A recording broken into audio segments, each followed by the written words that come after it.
Hi, I'm Joe Heath. I'm Toni Heath. And this is the Watch-A-Thon of Rassilon.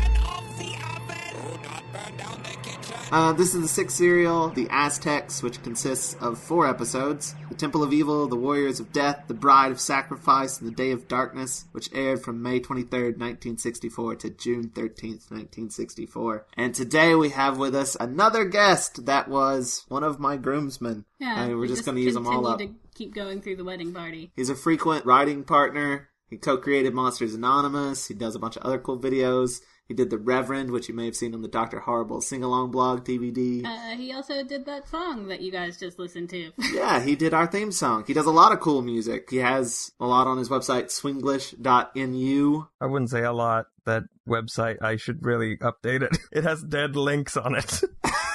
Well, you should fix it by the time this podcast goes up. I won't have. It links to your SoundCloud, though, right? Yeah, bruh, check out my SoundCloud.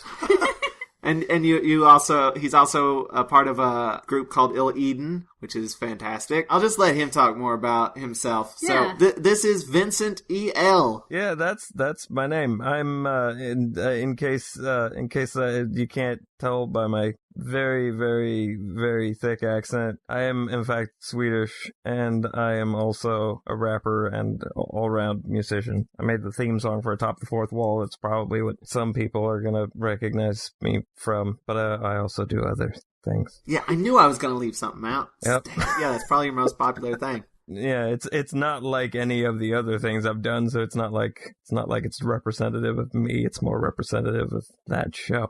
Anyway. Well, you do a lot of theme songs in general, because you've done that one. You do the one for my show, Projections Project. You did the Monsters Anonymous theme song. This podcast itself. Yeah, that happened. I occasionally dabble in theme songs. It's not really my main thing, but I occasionally, when I feel inspired, will make a theme song. But that does not mean that people can just contact me and go, hey, I want a theme song for free. That's not going to happen. Right, we're just special. All I heard was, please contact me and say, hey, I want a theme song for free. Yeah, no, people have done that. People have contacted me and been like, hey, can you make me a theme song? And I'm like, what's your budget? And they're like, no answer.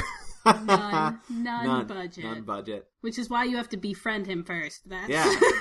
I do get all my stuff for free. Yeah, that helps. It like if you're my friend and you make a podcast that in 2 episodes becomes my favorite podcast, I'll make you a theme song for free. 'Cause that's how I roll. Aw, yeah. So what podcast is that? That would be this one. This one? Yeah, we're somebody's favorite. This podcast that I've now heard 3 episodes of, but I hadn't by the time I made the theme song. And I'm really waiting for the 2 episodes that go before the one that I'm recording right now. I am really looking forward to finding out what has happened in the past. We did them and they're great. Yeah. I'm really looking forward to listening to them because I'm really enjoying the show. It's super fun. And I'm not just saying that because you're my friends. That makes me happy. So, before we get into the episode itself, tell us a little bit about, like, your involvement with Doctor Who, how much you've seen, what have you seen, etc. Okay, so I think I started by watching the Christmas Invasion, and then I went back and watched the season before it with the 9th Doctor, and then I went back and watched the TV movie from 96, and then I watched the rest of all the modern stuff until I got caught up, which was probably like 2 seasons in or something. I think it was like mid second season of the revival. And then I've since gone back and watched some of the classic stuff, like here and there. Like I've watched some of the 4th Doctor, and I watched, a bit here and there.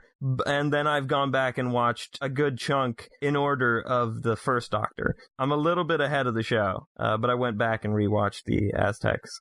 Have you been watching like missing serials as well or no? Sort of not. I've been skipping some, and I've been watching some. The ones that are bearable to watch, you watch. Yeah, like if it's unbearable, I'm not watching it. But if it's like most of the parts are there, but some of the parts are sort of partially reconstructed and there are some bits, I'll watch those. But if it's like all of the episodes are missing, I'm like, skip. So you Marco Polo. So you skipped Marco Polo? I tried to start watching Marco Polo and then I was like, no, I'm not gonna get through this.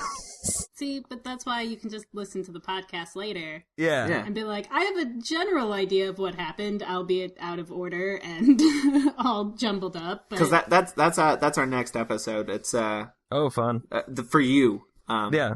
You guys have already heard it that are listening. Yeah. But yeah. We're in the future. That's the one with Ray. I still don't understand. Yeah, time travel. It's wibbly wobbly. You say you've seen a bit here and there. Have you seen at least every Doctor, or is there some that you're not as familiar with? Well, I guess it depends on what counts as having seen. I mean, I've seen like clips of every Doctor. I haven't seen full serials of every Doctor. I've definitely seen a whole bunch of serials of the first Doctor. I've seen like a couple, maybe 3 or 4 serials of the fourth Doctor. I've seen the 8th and onward.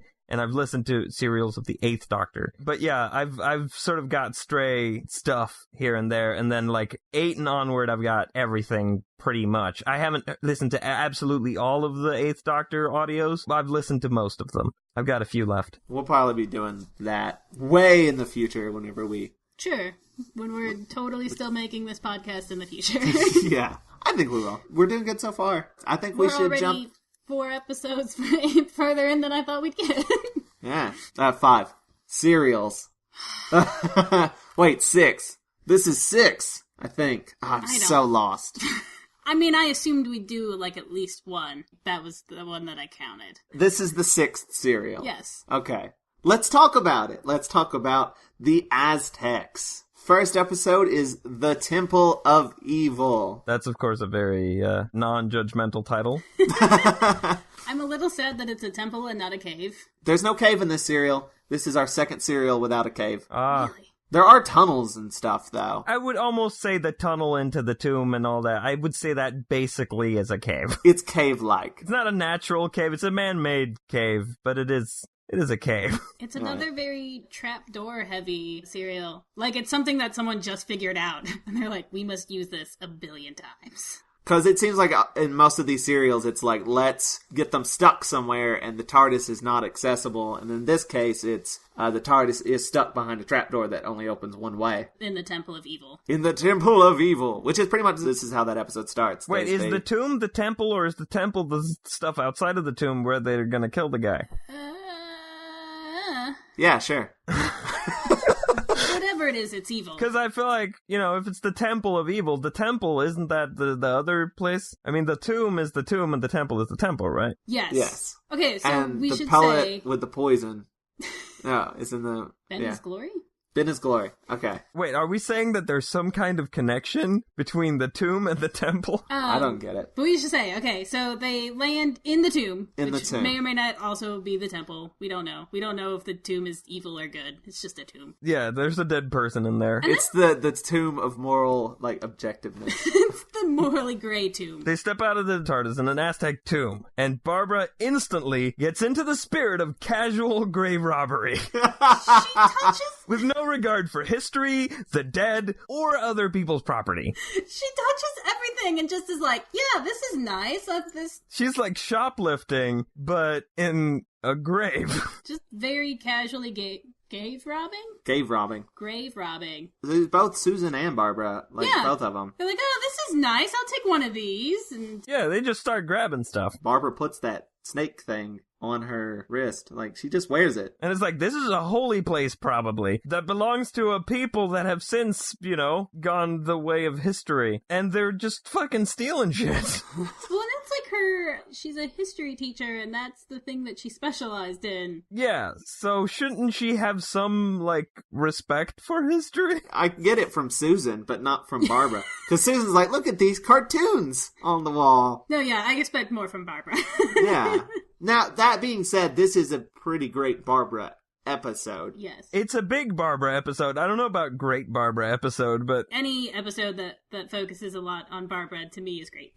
Yeah. She has a lot of qualities that remind me of Donna in this episode specifically. Yeah, there's a lot about this episode that watching it reminds you of Fires of Pompeii, and all I could think was they get along so well. Another thing I noticed in that scene, like after the shoplifting happens, Barbara just sort of looks around and goes, "It's perfect." For what? What, you're gonna decorate this place and live here? Like, I'll take it. Well, she does. She takes everything. She takes some things. I mean, ends up mostly working out for her. Well, that's the point where some dude with a mullet shows up and she gets arrested. Yeah. But she has the snake that she stole on her wrist, and they're like, well, you must be a god, because that's how TV works. And everybody goes out, and the TARDIS is left behind the trapdoor, and they cannot open it again, because nobody has a sledgehammer. Why would they have a sledgehammer? I don't know. Wait, I think the arrest happens outside of the tomb. I think she goes outside of the tomb and looks around and goes, "It's perfect." And that's when she gets arrested, because then the others step out and they find that she's missing. And Ian looks out at a matte painting and exclaims, "We must be pretty high up here." What a beautiful view. It looked like a curtain almost, because I saw ripples on the far left side. Yeah, and he goes, "We must be pretty high up here." Like, wouldn't you be absolutely certain that you're pretty high up there if you're just looking out at the view? Like, you would go, "Yeah, we're high up." Not, "We must be pretty high up here," because, I mean, someone sure is. To be fair, it's Ian, and he's never really certain about the things he ought to be certain about. And he's super certain about the things that he just made up. Yeah, that is true. If you're gonna boil down Ian to a basic character description, I think it boils down to man. I think that's probably what it said in the description of Ian when they were plotting out the shows, where it's like, okay, what kind of character is Ian? Oh, he's a man. What does he do? He does stuff that men, stereotypically do. Stereotypical man shit. He's action guy, and he's dad guy, and he's camp leader guy, and he's the guy who just makes assumptions about shit and is totally certain about it. And he's everything that a stereotypical man would be. Ian's adventure dad. I feel like he gets a lot of the stuff that the Doctor would be doing now, too, because the Doctor is so old. He doesn't do the action and kind of stuff. morally gray right now. A lot of the morality from the show comes from Ian and Barbara. Yeah. When they give Barbara things to do, it comes from Barbara. I feel like Ian is the guy who, in a Russell T. Davies episode, would die instantly. He is, and that's why I love him. Because he is so, "I'm gonna do this my way." And then, normally in a Russell T. Davies episode, that means you're gonna die, because you need to listen to the Doctor, and Ian never listens to the Doctor. And this Doctor is probably not someone you should listen to, because he hasn't figured shit out yet. He's a young old guy. So what else happens in this episode besides... Oh, I have everything written down. I've written down everything that happens. Because I never So know. after he says that we must be pretty high up here, he then states that the place seems absolutely deserted based on very little looking around. Yeah, he looks around for 3 seconds and he goes, "This place seems absolutely deserted." They make that conclusion all the time, though. And then Susan sees someone and everyone's like, "No, Susan. Yeah, Susan. You didn't see anyone." Because Ian just said 5 seconds ago that this place must be deserted. Yes, and Ian is never wrong about anything. I think that's when the tomb closes, and Ian feels around. He feels around on the door for 2 seconds before again stating something with absolute certainty. There's nothing to get a grip on. Not even gonna try? No. I will give Ian, might be the person in RTD era who would die, but he does justifiably get himself knocked out a lot. Just knocked out and captured because he's being dumb. So he's got that at least. He's got that going for him. So yeah, the trapdoor closes. And then Susan and the Doctor declare that the door can only be opened from the inside, based on, again, nothing. Well, at least they're not exploring every option like they tend to do. They're progressing the plot a bit faster than normal. Yeah, I'm willing to take their word for it if it means we can go do other interesting things, which is Doctor Who. At least it's not let's see, how do we get across this canyon? Let's test out every available option and then watch every single person jump across said canyon. At least this time it's the TARDIS is stuck, let's get out of here. Let's go on an adventure and make a story happen. Well, except the thing that happens is that the dude with the mullet shows up again. He's the High Priest of Knowledge. Otlock. There's also another guy, the sacrifice guy, Butcher. Dude, High Priest of Sacrifice. The very stereotypical villain. God, he was so evil. It was great.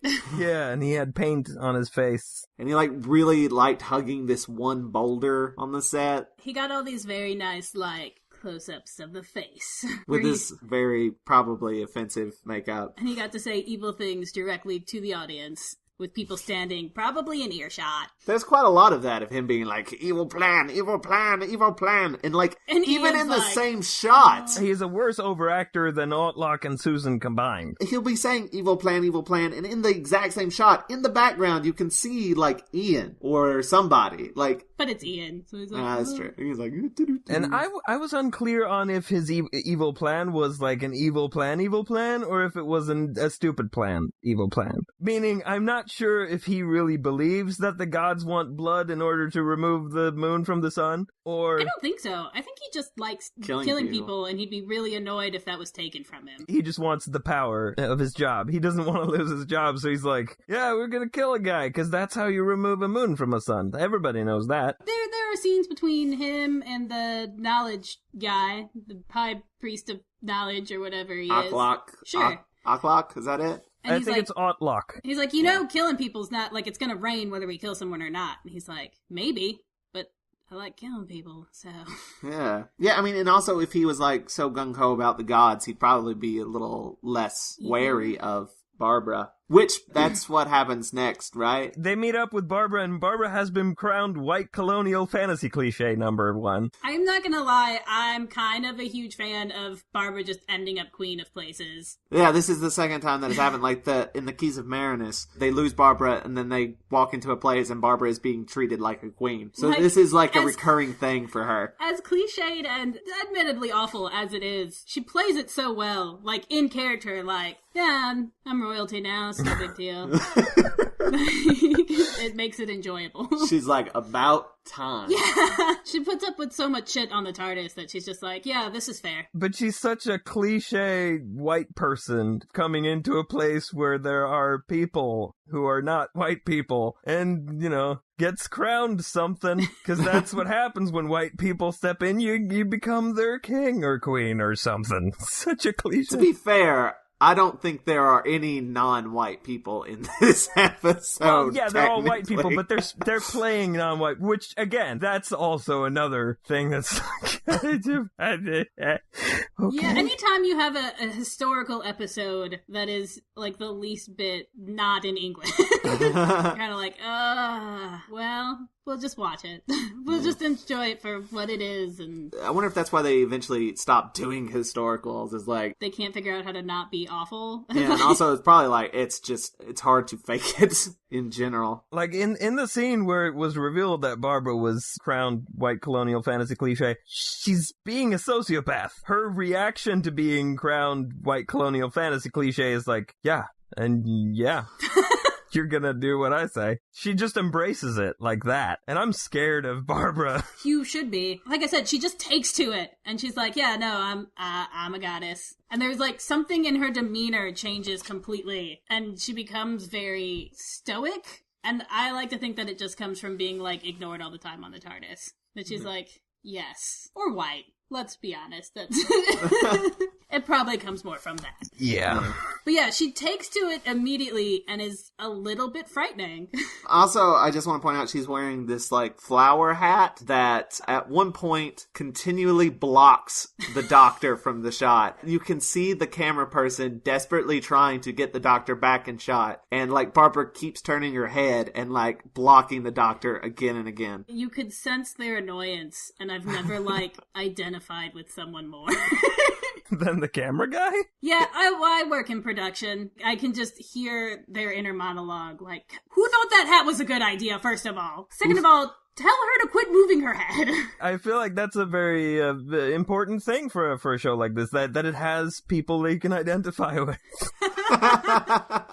And that's a very classic Who thing. I mean, at this point in time, they did not refilm a lot of stuff, so it's like, he's saying the lines. You can't see him, but he's saying the lines. And he said them right all the way through. That's never gonna happen again. He's saying a line, and then correcting himself.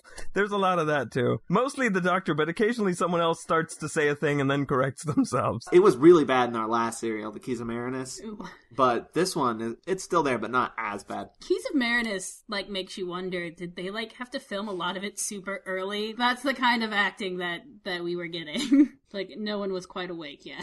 So then what happens? It's because I'm looking at my notes and I don't know. Okay, Outlook and the Butcher decide that Ian should be trained to command their army because he's Action Ian. That's another thing that's like, they instantly notice, oh, you should command our army. And it's like, why? You look like someone's rugged dad. Yeah, you should probably be our, general. And then they give him a hat. Barbara has a hat, so Ian gets a hat too, and it's this magnificent bird thing. I love it. Doesn't the bird thing happen later? Doesn't he steal that? Yes, but I'm really excited about it. Yeah, I think he steals that from a cat. Oh, no, he had a hat earlier. He had a hat before earlier. He steals it. Okay, because I thought he stole a thing from a guard. That happens way later, but he also has a hat earlier as well. Yeah, and that's when the other guy's a cat, but we'll get to that. Yeah. So, yeah, Ian goes to train with the other warrior, right? Yeah, well, I will say Ian doesn't accept quite as quickly as Barbara, but he's still pretty quick to accept it. At least with, Barbara, it's like, you want to be a god? Barbara's like, hell yeah. I don't know why you'd be like, you want to be a warrior? No. Not really, No. I don't want to be head of, an army. That sounds awful. I'm a science teacher. Yeah, but you're a white guy. You gotta lead your army. He's so concerned about the situation that he's in, because he's Ian, but he doesn't, want anyone to know that he's concerned, because he's supposed to be a warrior, I guess. He ends up making the most delightful face the entire time of, oh god, what's happening? How do I get out of this? But I'm totally being stoic and actiony, right? That's how it's reading, right? And it's great. And then there's a stick fight, right? There's a very slow paddle fight. Yeah, he has to train with the worst stage fighter in all of pretend South America, Ixta, who is super cocky for a guy whose martial art can be summarized as slowly waving objects around. They have these paddles, and they just very slowly tap them together, and that's a fight scene. And it's that thing where they're not swinging at each other; they're swinging at the sticks, right? The cricket bats or whatever they are. So we have that really slow, boring fight scene, and then we have the best fight scene ever, in which Ian is a total badass. When is that? Is that now? That's later. Oh yeah, that's later. You're jumping all over the place. I'll wait. I'll be patient. But I want to talk about it because it's great. Doctor and the Gardener. That's what's next. He's totally laying the moves down. So I've always been I don't know how I feel about the Doctor and romance and stuff. And then I completely forgot that this happened. And this is the first Doctor. This is not something that, this is first season first Doctor. Yeah, and he's being all pickup artist. So there's this gardener who, why does he end up talking to her in the first place? They take the Doctor there because they're like, all the old folk go to this garden. That's right. And they hang out and just talk about wisdom and shit. Be old, away from us. Yeah. We just stay there when we don't want you in society, but, if we need help, we'll come to you. But you're smart, we might ask you questions. Yeah. But you're not good for anything, really. So the Doctor is totally meddling by flirting with this gardener. Yeah, I don't know how much of that is intentional flirting, or, I know he's trying to get information from her, but I don't know if he realizes how flirty he's actually being. He's being friendly to get information, but doesn't realize that he's being flirty. It might be that he was possibly written as less flirty, but then acted it very flirty, because that could be on Hartnell. That's true. I do like that whole dynamic there, because it is kind of cute. It is pretty cute, yeah. Yeah, and then Ian shows up, and the Doctor's like, don't interfere. And then he goes to Barbara, who's all, I'm gonna ban human sacrifice. And the Doctor's like, yeah, no, we might solve a mystery, but don't rewrite history, DuckTales, woo! In modern terms, fixed point in time. He's telling Ian, don't meddle. And then he goes to Barbara, and it's like, don't meddle. And then right back to the gardener, hey! Metal. That's very, That's very the Doctor. Yeah, he's like, you guys can't do it, but I can, because I'm the Doctor and I'm smart. But he's not really. The Doctor is kind of meddling in order to get out, though. That's true. He tells Ian not to meddle. That's when Ian shows up with his ridiculous bird hat on. With his bird hat and his very concerned eyes. I actually read, you were on Tumblr and looking up the tag for it and stuff. There's a bit from a commentary where, the guy who plays Ian, he did the commentary for this serial, and is like, when he came on with the hat, he didn't realize it was him at first until he started talking. He's like, oh, that's me. I completely forgot about that. That is a ridiculous hat. That would be a hat I would try to keep. If you got to steal one prop, it would be the hat. It'd be the hat. So the Doctor goes to Barbara, by the way, and is like, hey, don't meddle. And that's the scene that I mentioned that felt very Fires of Pompeii, where Barbara's like, stop me. It's like, I can't not do anything. I'm gonna have to try. Because I don't want people killing people. Which that's fair. There was a noble intent, I think. Yeah. I think there's a noble intent there, and I think the Doctor is being kind of callous about it. He's not taking the time to sort of really sort of let it sink in, the idea that maybe meddling with time. He's just sort of going, no, don't do it. He's not really convincing anyone. At no point does it occur to him to address the mechanics of it or the emotional side of it. He's just like, no, don't do it. I said so, I know best. Yeah, he doesn't say anything about fixed points in time and those dragon things that come out of portals, but that's later. And also never happens again. Yeah. So, and then the sacrifice is going to happen, and Barbara's like, no, don't do it. And then the sacrificial victim's like, but my honor, and like straight up kills himself. Suicide number 3. Wait, does he kill himself? He jumps off the cliff. He jumps off the ledge. Oh, did he? Yeah, like, he's like, I'm supposed to do this. This is my thing, you know? I was gonna be honored and blah, blah, blah. And then, you know, stereotypical villain's like... I thought he came back later. There's another guy. Oh, there's the second guy who's gonna be... He's the bench guy. Yeah. He's the well, this sacrifice is not for the eclipse. This sacrifice is for rain. Which is why Barbara was trying to keep the sacrifice from happening so that it would rain. And then they'd be like, oh, I guess those things are just coincidental. So he's disappointed and he kills himself. And the butcher is also super disappointed. He's so super disappointed that he breaks the fourth wall. Yeah. For the cliffhanger. He just straight up walks to the camera and is like, screw Barbara. Right, guys? What is it? It's like, I'm so mad at her that I just might destroy her. But like, right into your eyes. So does it rain? Did that happen? Yeah. Yeah, he jumps off the cliff and then it starts to rain. Or like, I think like you hear thunder and stuff. Yeah, that's the third suicide we've had in the first season of Doctor Who. Space Camp. 3 suicides. Yeah, suicide was not as taboo back then. I guess. I mean, have you seen Tom and Jerry? But yeah, it does rain. I have a note here that says rain! ! So we know that it rains. Is that the... That is the end of the first episode, and we are now on to the Warriors of Death. The blank of blank. It's noun of scary thing. It's like Mad Libs with these episode titles, I think that's exactly how they named them, is they had this like printout of scary adjective, noun, and then just the thing with the blank of blank. And they'd be like, all right, guys, give me a scary adjective. Maybe loosely connected to the plot. Maybe. If not, we'll just have them get there by the end of the episode. For this episode and the next episode, it's Susan Light because I think she was on vacation. So they pre-filmed her stuff. She's like shoved aside into a school for these next 2 episodes. Yeah, she offends someone somehow and has to get like sent to school to learn the ways of the Aztecs. And she gets really good at it. And I just think about her having that knowledge for the rest of her life. Yeah, like she's memorized a lot of Aztec stuff. And it's just there. It's probably in her brain forever now. So, how do we start off the Warriors of Death? The episode opens with the Doctor scolding Barbara for wanting to save some guy's life, because that's meddling, unlike the thing where she's robbing graves and pretending to be a god / reincarnation of some high priest, because that's obviously totally fine. Which, by the way, is she supposed to be a god or a reincarnation of a high priest? Because that seems to be going back and forth. At first, she's this high priest who's been reincarnated, but then it's like, well, if she's a god, she'll be immortal. But I'm like, she was the high priest, and he's dead. Maybe the high priest was a god. Yeah, but he died. But, like, was the high priest, like, a reincarnation of the god? Like, is that part of their They don't really explain the relationship between the high priest and God. Plus, they have high priests of everything. They have Avlok, who's the high priest of knowledge, and they have the butcher guy, who's the high priest of sacrifice. And it's like, do they just have a bunch of high priests? Priests. Where are your lower priests? Yeah, exactly. Is there no, like, priest ranking? Is it just high priest? Are all the priests fucking high? Somebody was. That's religion. Ian's like, you must be a very high priest. You seem to be a very high priest from this altitude. Maybe that's just what it is. They're priests of the place that's high up. Then the butcher guy is like, I'm going to test the knowledge of Barbara, and just goes fake god girl on her, right?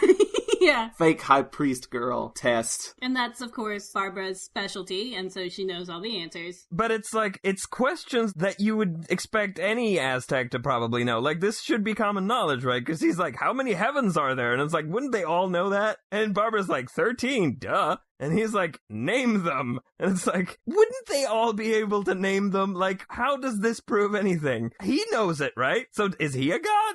Maybe it's secret high priest knowledge.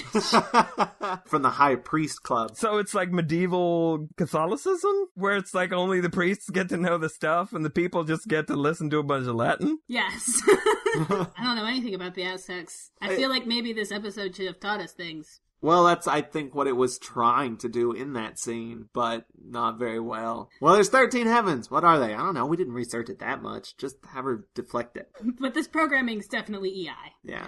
Was that even a thing? EI? No, they only had the predecessor, which was EIO. So angry right now. You should be. God damn it. I don't know you're talking about anymore. Anyway, so Barbara's like, talk to the hand, because I only talk to Otlock. And Ian's hanging out with a crappy warrior guy. Then here's the scene. The thing that happens. It happens now. Action Ian comes with a kung fu grip, or like a Vulcan nerve pinch. Thumb. So- Just his thumb. Ian has been made this warrior, and he's not, like, real thrilled about it. But he's going along with it anyway. What's the other warrior's name? Ixtar. Ixtar? He's, like, the guy who's, like, set up to, like, lead, but he's not yet. Because of the white dude. He's, like, bragging because he can throw a spear into a board of wood. And Ian's like, that's impressive, I guess. It's really not, but whatever. But I can defeat you with my thumb. I was like, if you think that's cool, wait till you see what I can do with my thumb. And he's like, what? Whoa, where are we going here? Yeah, Ian takes, like, he puts his thumb, I guess, into some Nerve. in the back of the dude's neck, and he, like, can't move and he can't get free. It's great. He passes out. What I was thinking when he went, you should see what I could do with my thumb. Like, I'm like, he should do that trick where you make it look like you take off half your thumb. That would be great. If I had a time machine, that's what I would use it for. Is to just go back in the past and be like, hey guys, check this out. For those who are listening and can't see, Tony is doing the thumb thing. Of course. You nerd. I love you. Probably couldn't make fire. I probably couldn't make a toaster. But I could do this. So Ixtar is defeated, but he's like, yo, that's a cheap trick. And I Ian's was not like, prepared yeah, for fair that. Yeah, I wasn't prepared for that. And so then, like, a rematch is planned without Ian's knowledge, though. Like, it's just like the Butcher and Ixtar and with, I think, maybe the victim? I don't remember. It was some third dude, and they're all like... The victim's involved in it somehow. I don't remember why he cares, because he's gonna die. He's talking to the Butcher and the Warrior and I think some other guy, and they're talking about the duel, and the Butcher bribes the Warrior with abstract concepts. He's like, hey, if you do this, if you kill him, you get honor and glory. It's like, yeah, it's cool. Can I have some cash? I think that is when they introduce the perfect victim, is what they call him. Is that how they convince him to help? Is that, like, we'll sacrifice you if you help us? Is that... I don't remember. I just remember they called him the perfect victim, and I'm like, that dude is pretty darn attractive. He is, like, stereotypically, like, hunky. He's almost Thal-like.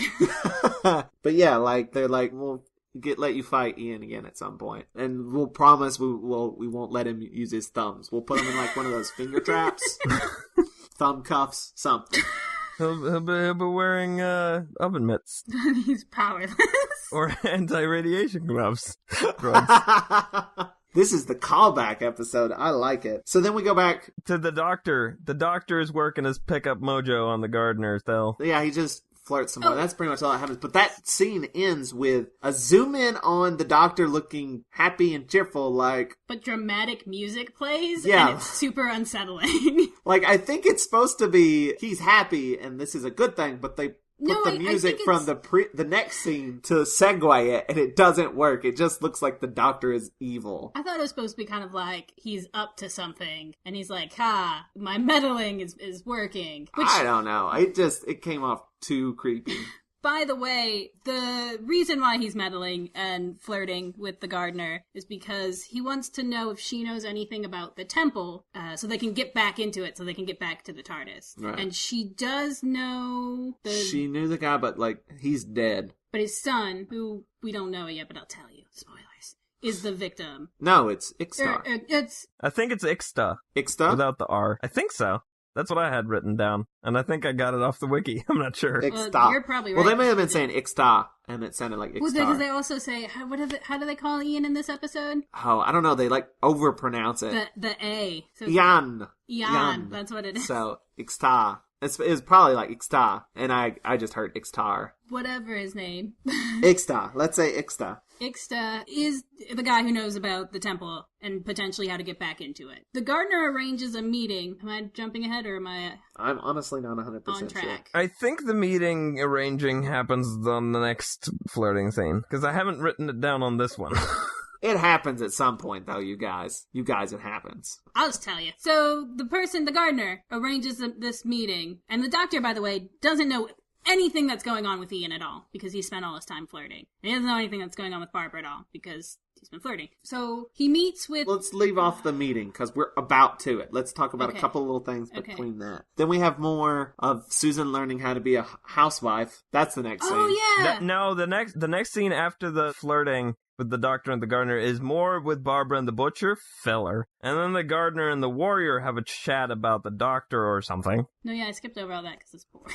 And then Otlock, the high priest of knowledge in the front and party in the back, quizzes Susan on the code of the good housewife, because patriarchy. And then Susan questions arranged marriage, and the rest of the code was apparently totally fine. Then the doctor has another filler scene with a talking cat. By the way, though, this is the second or third time that arranged marriages has come up. Definitely with King Cho and Marco Polo, there was like a whole big arranged marriage thing. Every time it's like Susan like being very against arranged marriage. So what's your theory? I don't know what is established as far as the actual canon goes, but it makes me wonder if that is like intentional.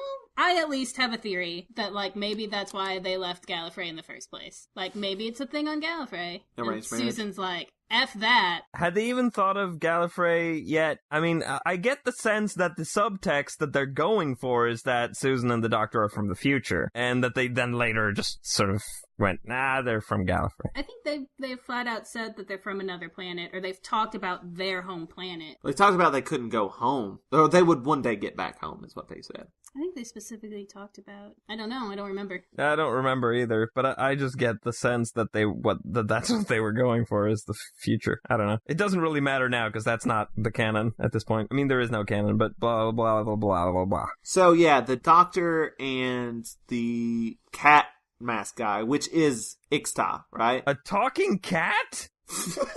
Voiced by the Master from the 8th Doctor movie. Oh. Yeah, Talking Cat is the Master. I don't know if you knew that. The more you know. Thanks. But yeah, they talk, and I think that's when... There's the thing with the plant. Yeah, he's like, I need help in this fight.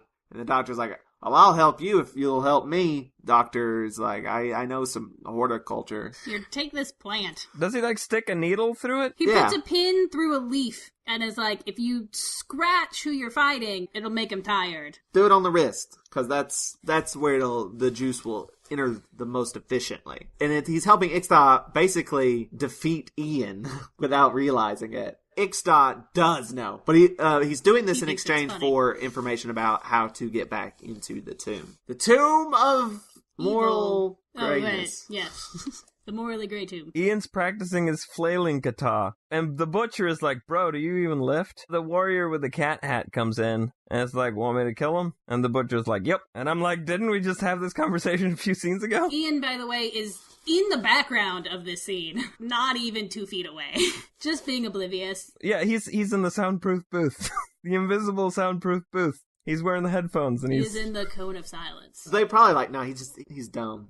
He doesn't know what they're talking about. Kill who? Are they talking about the sacrifice? Then do we have the Barb test? Yes, Barbara's talking to Outlook. Barbara's talking to Outlook and she's like, so I'm like a god and stuff, right? Probably, yeah. Okay, so system update. Sacrifice is no longer necessary. The weather's automated or some shit. If you keep killing people, you're gonna run out of people, so don't do that. And then Outlook is like, well, think about it. The doctor hands Catman the plant with the thing, and then the butcher shows Doubt and the high priest of knowledge. Did we already skip over the scene where the doctor comes back and pretty much yells at Barbara for interfering? The doctor sneaks in to talk with Barbara. She's all, you're not supposed to be here. And he's all, that's nonsense.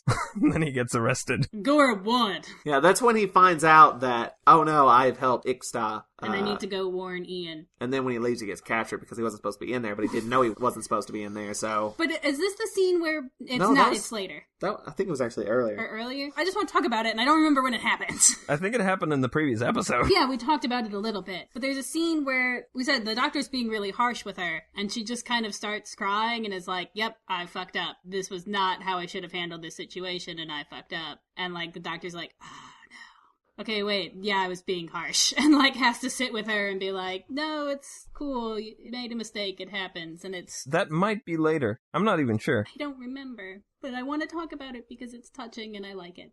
There's a lot of the doctor having to sort of apologize to Barbara because he's a dick. Yeah, well, the doctor is a dick, so it's bound to happen. Back where we were, the doctor realizes he has to go warn Ian. But he gets caught because he wasn't supposed to be in the temple, but he didn't know he wasn't supposed to be in the temple. He's like, that's nonsense. And then he gets arrested, like, immediately. Right after Barbara's like, you're not supposed to be here. And he's like, I'm supposed to be here. Oh, I'm not supposed to be here. Okay. Barbara's basically like, yeah, but he didn't know. And they're like, all right, well, then we'll let him go then. Well, like, I'll try to get him out, is what he says. I'll go get his release. We go to the fight. She forbids the duel. And Utlog's all, someone's got to command our army. And Barbara's all, I'll pick the guy who's not Ian.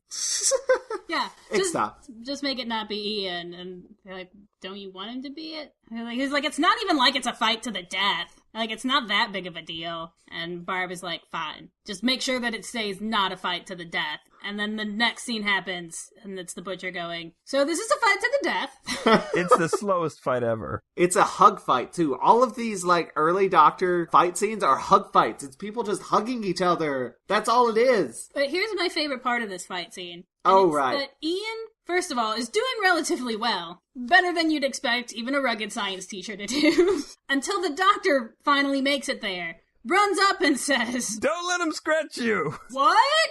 Ow! Like, What did you say? I think he just scratched me. Ian stops to listen to what the doctor is saying. In reference to that, I wrote down, the doctor is the worst.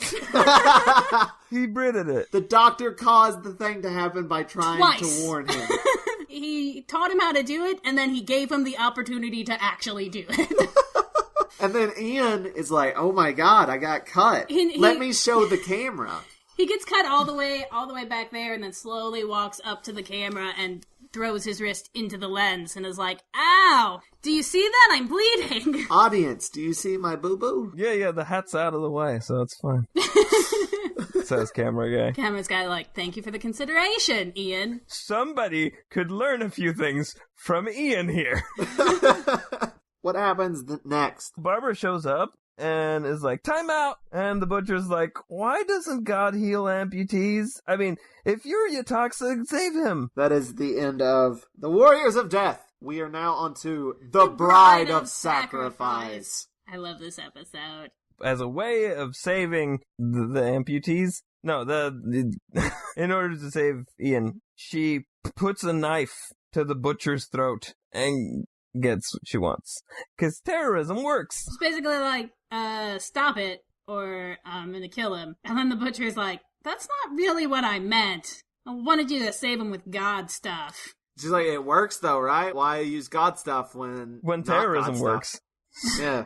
Barb turns slightly badass for a second. She's drunk on godly power. Yeah, and knifely power. And she tells Altlock that the eclipse won't require a sacrifice to end, which she has been saying for quite some time. Altlock is all, oh, you better not be yanking my chain here. You better not be joshing me. You better be telling the truth, because otherwise, we're gonna get, Eternity of Darkness if you're, joking here. Right, because there's an eclipse thing. If you're wrong, the gods will be really mad with me. Ixta starts, gloating to Ian, I beat you. Wanna be best friends? I use trickery like you use trickery with your thumb, right? We're best buds now. BFFs for life. I'm totally gonna kill you later. He's like, yeah, next time I'm totally killing you, but let's be bros till then. BFFs for the remainder of your life. Not... I've made us necklaces. BFR.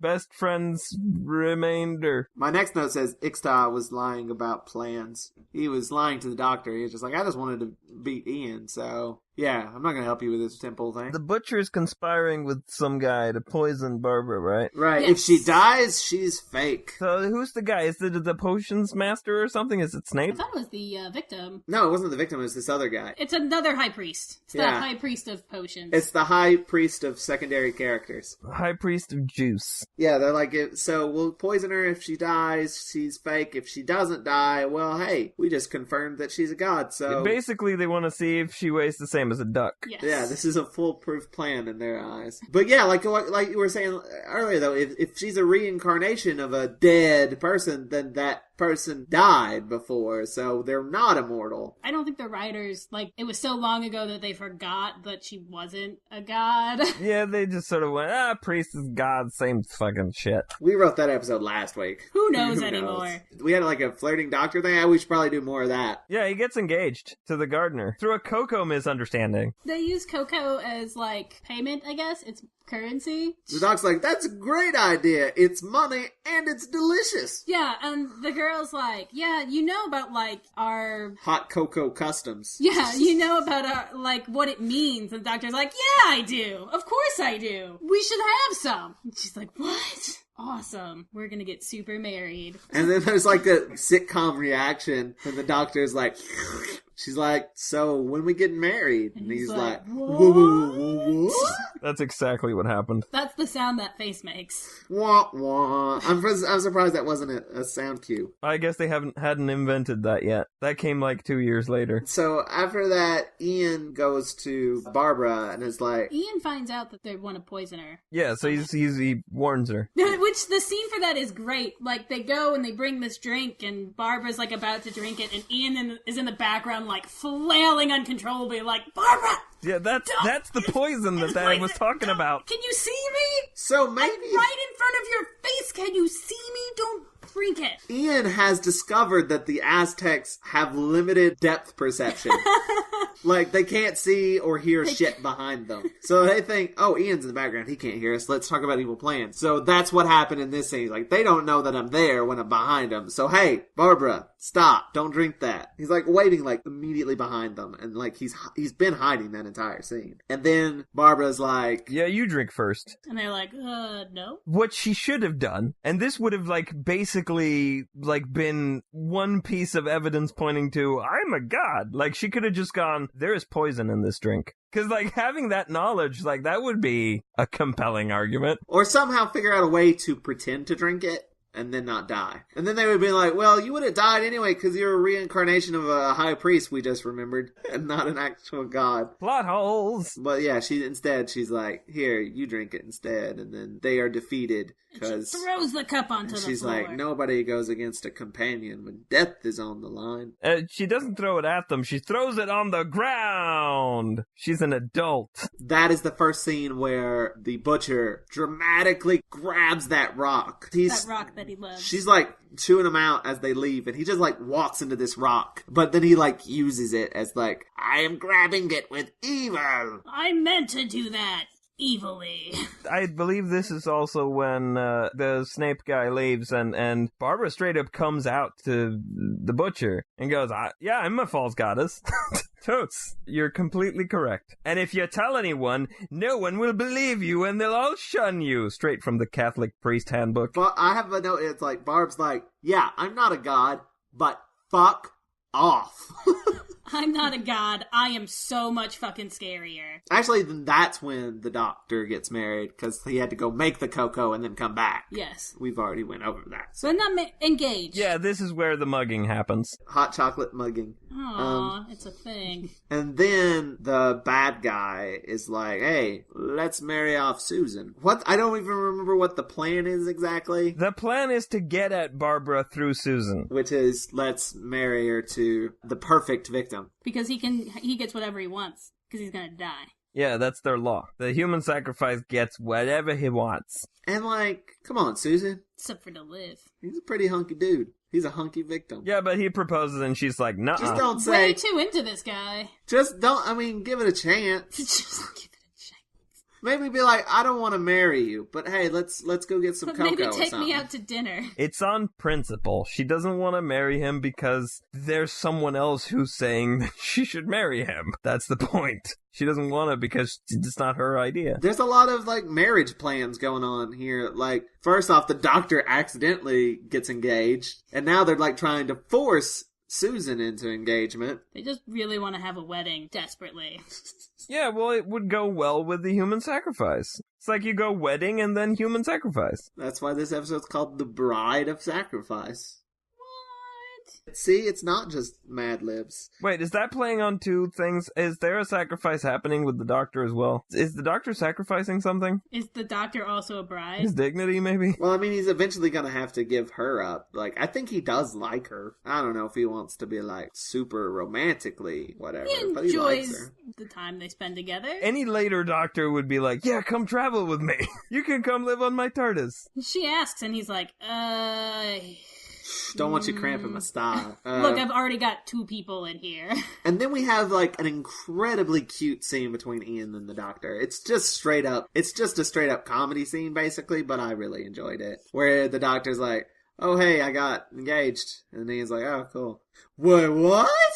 The doctor gets a present from the gardener with a clue first of how to get back in the tomb tunnel thing. I don't remember that. He finds out about the tunnel existing. Yeah, Okay. the tunnel that's covered by styrofoam. Yeah, and that's when he tells Ian. And then that's when the cute scene happens. And it's just Ian, Just like, ribbing Ian. the doctor, Yeah. and the doctor, like, "Ugh." Like, that would happen to you.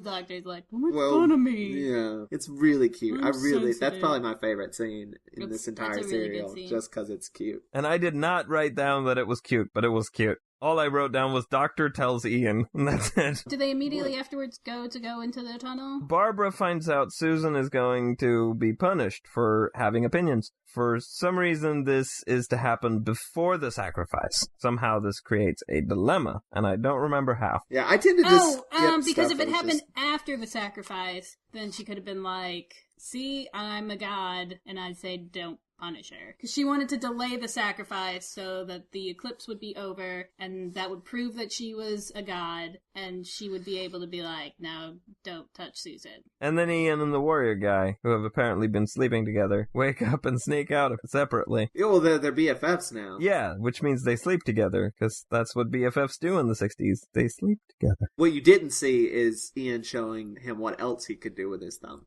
Nope. No? No. That's not his thumb. Okay, so Ian sneaks out, and then the warrior guy sneaks out after him. And Ian joins up with the doctor at the tunnel. Yeah, and the doctor's like, take this cover.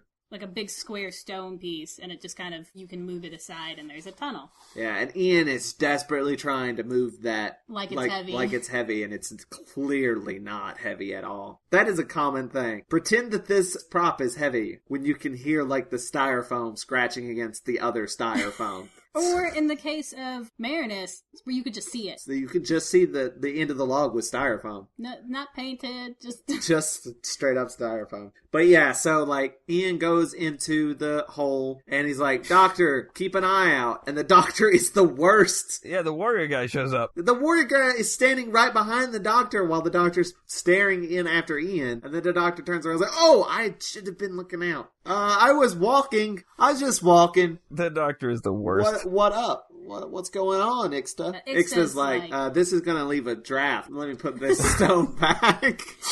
It's like, water, this whole thing's going to fill up with water, so I got to put the stone back or else it'll flood the garden. And then the cliffhanger is Ian's toes get wet. That's actually not a terrible... I was legitimately worried for him. It's not a bad cliffhanger. I mean, that is actually having a character in some kind of danger instead of just... I fell down for no reason. Yeah, it didn't feel like a cheap cliffhanger. It felt like a decent cliffhanger. Anyway, that was the end of The Bride of Sacrifice. And then the thing happens that happens all the time. Is when, like, a thing happens that creates some suspense, it is immediately solved. Right. In the Day of Darkness. By the way, that's the episode we're on now. And the water is flooding in on Action Ian's toes, but he manages to escape just in the nick of all the time in the world, and finds the room with the TARDIS. I actually like that little montage, like, of him, like, climbing up and going through stuff. Like, it was kind of nicely done in a way that I've not seen them do much yet. Like, there was, like, some nice editing and... Except for the fact that the peril had not yet reached a point where it matters. That's true, but I mean, I'll forget There's not enough water for us to care. Like, there should have been more water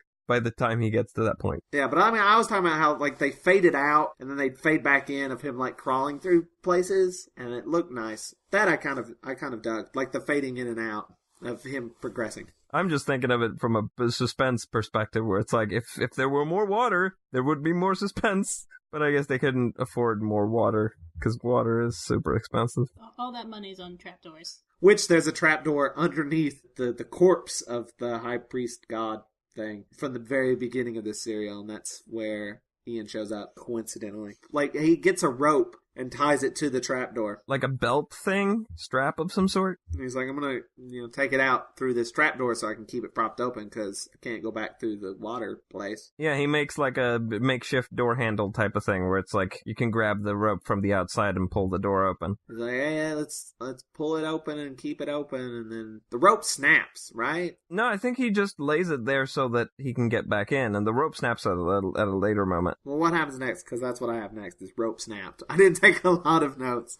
Barbara shows up, and the doctor is worried for like 2 seconds before Ian pops up from behind a stone. Oh, right, yeah. Why did he hide? It was the doctor going, Barbara, Barbara, and Ian's like, I gotta hide, someone's coming. He's saying Barbara. It's definitely the doctor. Well, you couldn't read that in the script, because it just said a voice in the script, probably. I don't know. Just extrapolating based on nothing. It's Ian. So he's uncertain of things he ought to be certain of. Yeah, but they all brief each other on information we, the viewers, already know. Reverse exposition. And Susan is left in a room with the warrior, who sets up the tension by saying that Ian is dead. Whereupon Action Ian is instantly ruining the suspense by sneaking up and knocking him out. That's another moment of, like, you have a moment here where it's like, you could really milk this moment of Susan thinking Ian is dead, but nope, he shows up immediately after she is told that he's dead. Well, this is like the opposite problem that we've been having. Generally, it's like, we know, move on, do something. This time you're moving a little too fast almost. You're not letting anything happen. Yeah. Well, the thing is, the only thing they let breathe are moments where nothing is happening. That's the problem with the show structurally, is when stuff is happening, it's happening, like, too quickly. And when stuff is not happening, it's taking forever. It's a two-sided problem. They spend too much time on nothing and not enough time on suspense and actual storytelling. So what's next? Everybody joins back up by the tomb door, and the strap breaks when they pull it. That's when they put the strap over the stone, this happens twice. The doctor is like, we should put the thing over the thing, and pull. And then they don't do that, and then they start pulling, and he's like, we should put the strap over the thing, and pull. And then they do that, and that's when it breaks. So it didn't even work. Yeah, to the sound of an email notification, it breaks. I know exactly what part you're talking about, because I also had the same reaction. I checked my phone for a second. When that happened, I paused it, and I went back, and I recorded that sound, and I put it into my phone, and I went into the settings on my phone that I haven't had for too long. It's a used phone, but I always have a used phone. And I tried to find the setting where I could use, like, a custom notification sound for text messaging, and I couldn't find it anywhere, so I was disappointed, because I wanted to make that my text notification. Send that to me, and I'll edit it into the podcast. And I will set it to my text notification. And it'll go in right here. So Butcher orders Warrior Guy to frame Ian for hitting Otlock with a stick. He does, because he ain't got nothing better to do. Otlock falls for it and declares Barbara a false goddess. Ixta almost screws it up, too, because it's like, it was Ian, ha! He's like so overexcited about like framing Ian that he almost blows it. But he doesn't. But he almost does, because he's an idiot. Which Ian, by the way, just kind of picks it up and is like, what is this, a murder weapon? I should hold it and look at it and stand over the body for the second time in my life. That happened in the Keys of Marinus as well. He doesn't think these things through, and he doesn't learn from his mistakes. That's Ian. Character description, man. Okay, so, Doctor and Gardner chat for a bit and postpone the wedding as she volunteers to talk to Otlock. And he's making a pulley at this point. Or he's starting to, like, carve out this wheel thing. I like that they're like, you know what we need? We need a pulley. Ah, that doesn't exist yet, does it? Just make the doctor carve it. I guess we'll make one. And then Orlok is disheartened. It's like, I'm going to go into the wilderness. Yeah, he has lost his faith. Fuck all you guys. Peace out. Sure, guys, I'm going home. So, we don't have a guy on our side Yeah, anymore. we don't have an ally anymore, because that's not useful to the story. We're What? just going to send him away. He got put on a bus, as they say. Yeah, so not only does he not believe anymore, but he's gone so that he can't even be convinced. You know, our team is the good team. But are they, though? They're not. They're assholes. They're like, what if you're not really the reincarnation? What if you're just a grave robber and a false god, and where is the lie? And then the next thing is Vince. Line? When Barbara talks to Otlock, he says it might be possible to save Susan, but not Ian. I'm not sure why. And then the Otlock gives the gardener a thing. And that's when Doctor's fixing the strap and Barbara's talking and the Butcher shows up and says that Otlock has gone into the wilderness. Okay, the thing is like the deed or the title or whatever to all of his worldly possessions. Like, basically, whoever has that owns all his wealth. And so they're going to use it to bribe someone to do something?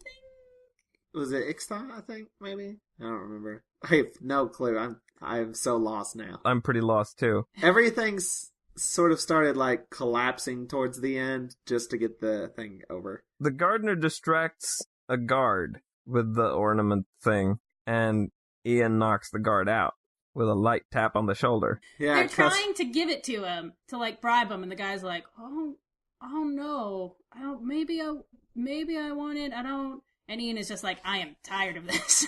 Ian solves things with his thumb. With lightly tapping someone with his thumb, and he's like, "Someone had to make something happen." He makes a quip because he's a man, and that's what man characters do. They knock a guy out and then say something. What, do they rush to the temple? The gardener grabs Susan and runs, while Ian stays behind to steal the guard's helmet. The bird helmet. Because we need that helmet one more time. It was probably the best part of the episode. The helmet? I'm a big fan of the helmet. And then we have we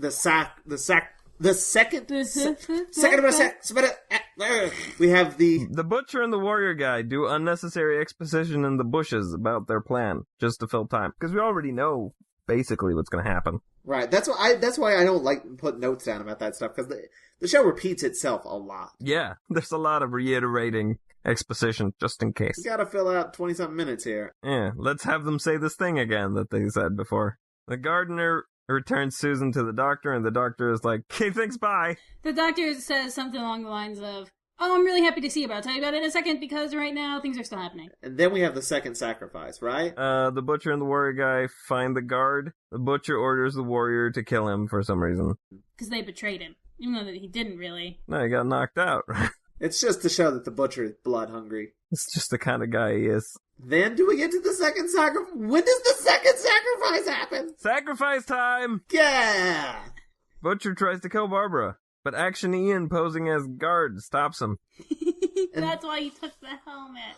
And then we actually have an okay fight scene. Yeah. Action Ian and Warrior Guy do silly battle in their animal hats. That's what I've written down. It's still slow, but I gotta say, it's the best fight scene in the whole serial. It's not as bad. Well, the thing that makes it the best fight scene is the fact that Action Ian is wearing his bird hat, and Warrior Guy is wearing his cat hat. Also, they're moving a bit faster. Like it's cat versus bird, man. It's symbolic. And I really like the noise of the paddle hitting the shield. That sounds better than the clock, clock from the paddles hitting the paddles. Sound-wise, it worked better. And also, it was a bit faster. I mean, it wasn't a great fight scene. It felt like it was conceivably a fight instead of kind of a slow, awkward, aggressive dance. Ian throws the warrior guy down the depths that was established in part 1. Just kind of hardcore. Kills him, maybe. Or paralyzed, at least. Something. He's definitely hurt. This is Ian's second kill, by the way. Who did he kill before? He cut that bridge. Oh, yeah, but those are like reanimated night creature things. They probably weren't real people. What is Ian's job at the school, by the way? Science teacher. He's a science teacher and Barbara's history. See, science teacher is not the kind of job that you would expect based on just Ian's personality. He is so far from the science teacher type. Well, I guess an American science teacher, conceivably, but he's not. He's a British science teacher. You would expect him to be more science teachery. And less dumb. Less dumb, less violent. No, that's exactly what I expect out of a science teacher. Not a scientist, mind you, a science teacher. A science teacher knows what they know, and everything they don't know is wrong. I'm offending someone right now. I'm sorry. Some science teacher is like, that is not true.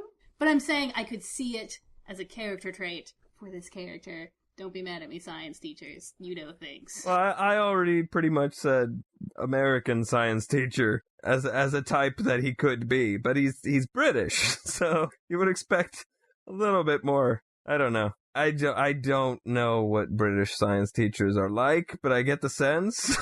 Anyway. So, you guys are stereotypical assholes. No, I'm just joking. Well, that's totally true. Warrior guy is probably dead, and Butcher is about to sacrifice the other dude. And he does. He sacrifices hunky victim. You are just super hung up on that guy. They call him the perfect victim for a reason. He's perfect. So yeah, the bad guy does the bad thing. Yeah. And then they leave?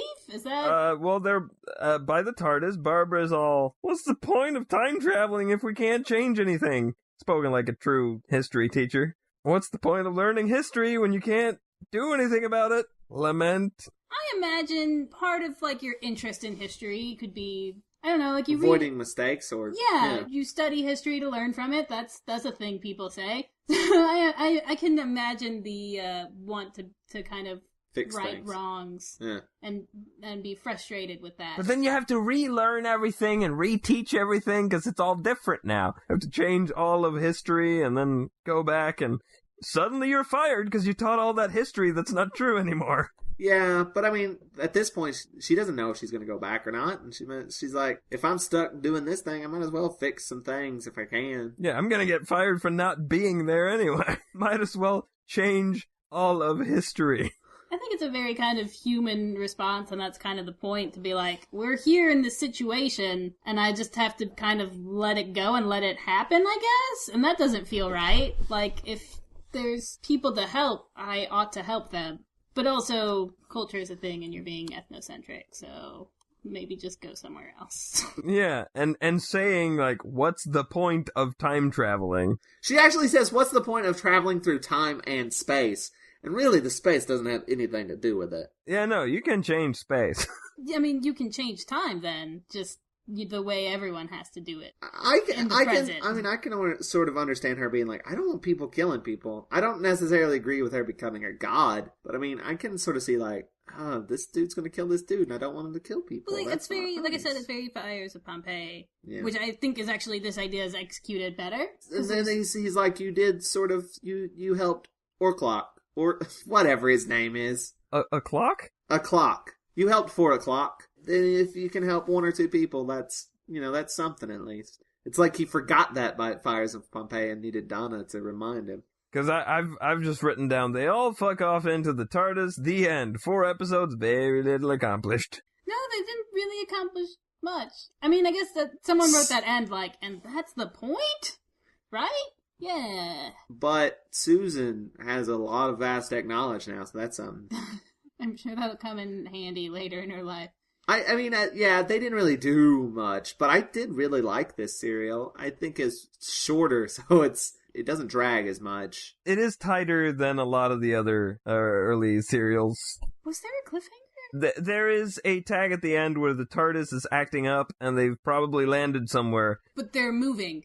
Yeah, so we landed on something. Or in something. Barbara, what does that mean?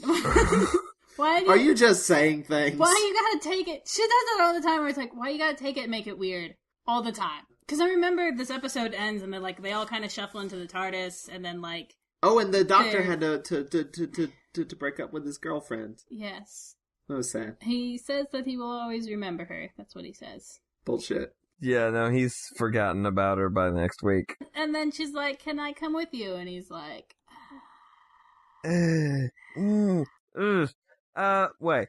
Do you see how small that box is? Despite what you may have heard, it's not really bigger on the inside. We're already like 1, 2, 3, 4 people? That's like a lot for that. I mean, it has 4 sides. That's like all of the sides covered. I don't think we can let another I would, but, Okay, well, bye!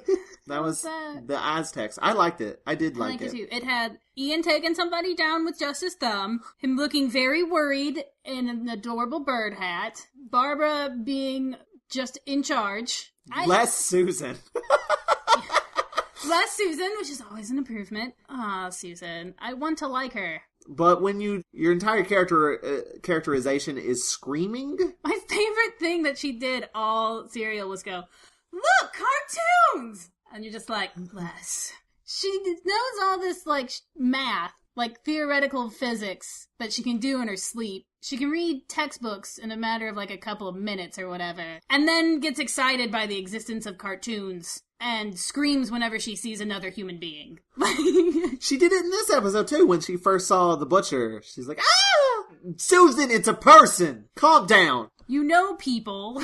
Good God. It wasn't even like he came out of anywhere. He was just standing there, just like hanging out, and she walks by him and goes, ah! Because he's got face paint on or something. She likes to scream at things and fall over on occasion. Like, those are her defining characteristics. So, yeah. She's very much of the era. So, her not being in this serial so much was a plus. And also, just the doctor and the gardener I thought was cute. Even when, like, the doctor and Ian are talking about the gardener and him getting married, that was cute. There's a lot of good, like, character stuff, I feel like, in this episode. I liked it a lot. In spite of some repetition and like missed opportunities for suspense, it was a lot better paced than a lot of other early serials. I mean, that's not a high bar, but yeah.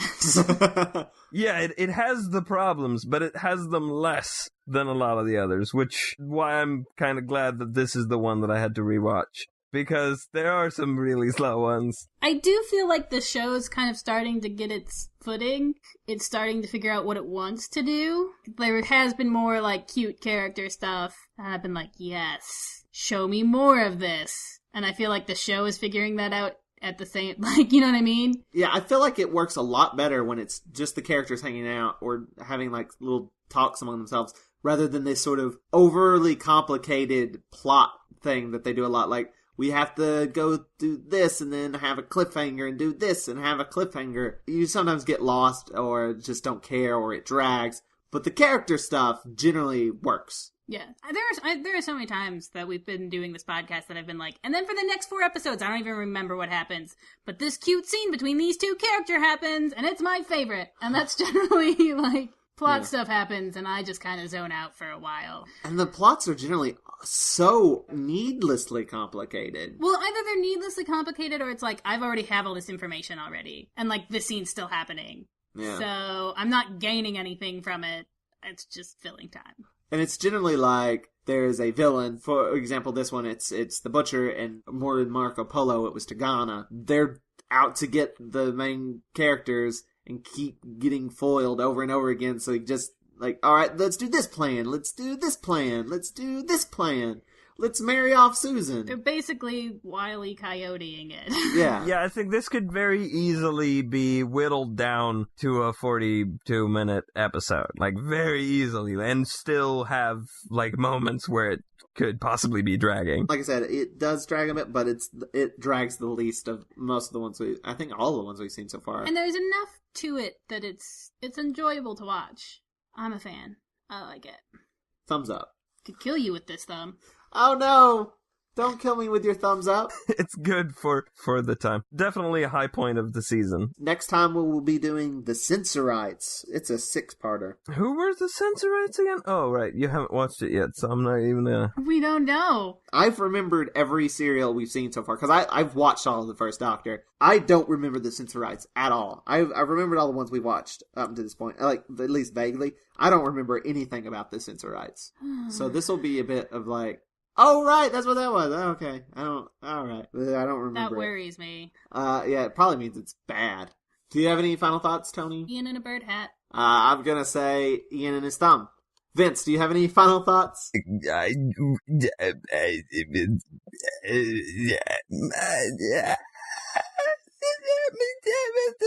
got enough people on the TARDIS. It's fantastic. And again, if you want to check out Vince's stuff, swinglish.nu. Is there any other like links or anything you'd want to? Well, there's youtube.com/swinglish. There's soundcloud.com/Vincent E.L. There's soundcloud.com/ill_Eden or youtube.com/illeden page. Thanks for having me. Please have me again. Because this was fun, and I love the show. And it's seriously, and I'm not even being a thing. It's my favorite show, podcast-wise, right now. And I listen to a lot of podcasts. What? You've been on enough podcasts. No, I'm just joking. The podcast is kind of full right now.